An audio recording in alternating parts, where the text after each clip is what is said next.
एक गांव में मोहन नाम का एक गरीब किसान रहता था। वो जितना मेहनती था उतना ही ईमानदार भी। एक समय गांव में भारी सूखा पड़ा। जब मोहन अपने सूखे खेत को देख रहा था तभी एक आदमी वहां आया और बोला, अरे मोहन, अब इस जमीन में कुछ नहीं बचा, सब खत्म हो गया है। मोहन ने शांति से जवाब दिया, जमीन चुप है तो क्या हुआ, मरी नहीं है। अगले दिन उसकी पत्नी राधा ने परेशान होकर कहा, सब लोग गांव छोड़कर शहर जा रहे हैं, हम क्यों नहीं जा रहे?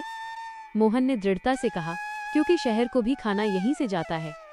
जब मोहन अपना बचा कुचा अनाज लेकर एक व्यापारी के पास पहुंचा तो व्यापारी उसे देखकर हंसा और बोला, अरे, तेरी ऐसी फसल कौन खरीदेगा?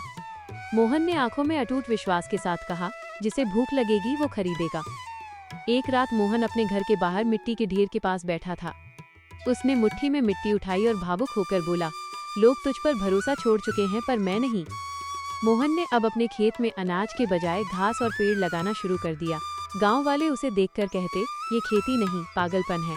मोहन उम्मीद के साथ कहता, पहले जमीन जिंदा करूंगा, फिर फसल उगाऊंगा। कुछ समय बाद मोहन की मेहनत रंग लाई। उसका खेत फिर से लहलाने लगा। एक दिन जब राधा खेत पर आई तो हैरान होकर बोली, अरे, ये खेत तो सांस ले रहे हैं।